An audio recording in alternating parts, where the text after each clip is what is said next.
आज की सुबह जो कोस्ट गार्ड की पूरी टीम है, जो रेस्क्यू ऑपरेशन कैसे होता है समुद्र के अंदर, कुछ प्लेन क्रैश होते हैं, कुछ शिप में कुछ प्रॉब्लम होता है या बोट मछुआरे को कुछ जो प्रॉब्लम होता है, तो किस तरह से रेस्क्यू किया जाता है, किस तरह से एयरक्राफ्ट जो काम करते हैं, किस तरह से कोस्ट गार्ड की जो शिपें होती है किस तरह से काम करते हैं, सभी चीजों का आज प्रैक्टिस किया जा रहा है। और समुद्र के अंदर तीन बड़े जहाज, तीन छोटे जहाज और डोनियर एयरक्राफ्ट की माध्यम से अभी जो रेस्क्यू चल रहे हैं, अलग अलग प्रकार के जो दृश्यों में दिखे जा रहे हैं, सभी चीजों में जो कोस्ट गार्ड किस तरह से बीच समुद्र में काम करती है, वो सभी चीजों के लिए जो आज प्रैक्टिस रखी थी कोस्ट गार्ड शिप में हम खड़े हैं, जो वो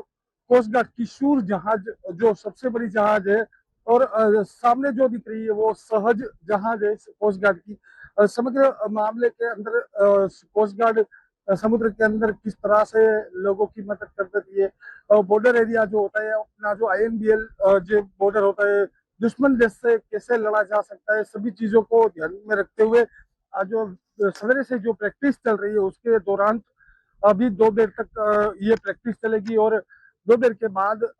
फिर से ये जहाज से वो जेटी पर लगेगा। लेकिन समुद्र के अंदर किसी भी मानव जहाज को नुकसान ना हो, इस तरह से जो कोस्ट गार्ड का सबसे बड़ा मिशन होता है वो आज डेमोन्स्ट्रेशन दिखा गया है। भारतीय तटरक्षक हमारे Indian search and rescue region की national maritime search and rescue coordinating authority है। उस अथॉरिटी के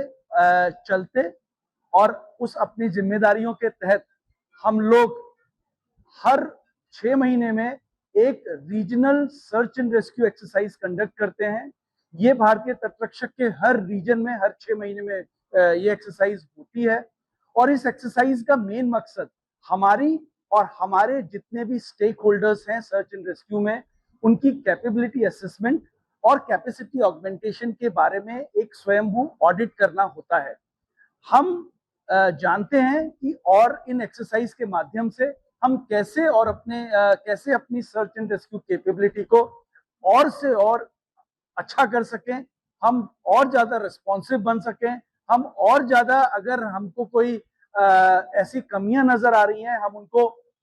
दूर कर सकें, ताकि जब भी एक्चुअल में search and rescue coast guard को और जो हमारी रिसोर्स एजेंसीज हैं उनको करना पड़े, हम जल्दी से जल्दी रिस्पॉन्स करके उसको कर सकें। क्योंकि जैसा आपको पता है,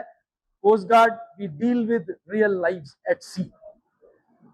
उसी के तत्वाधान में आज आपने सी में regional search and rescue exercise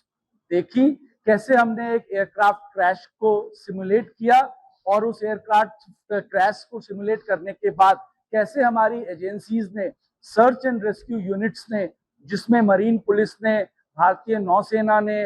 और कस्टम्स ने, मरीन पुलिस ने, सबने पार्टिसिपेट किया और अपने एसेट्स को द्वारा उस प्रोसेस को ऑगमेंट किया।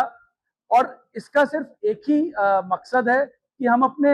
जो हमारा कैपेसिटी और कैपेबिलिटी असेसमेंट है वो इतना दुरुस्त कर सकें कि जब भी ऐसी किसी चीज की रियल टाइम आवश्यकता पड़े तो हम लोग उसको उतने ही जोश से और उतने ही जल्दी से उस इमरजेंसीज को के लिए रिएक्ट कर सकें।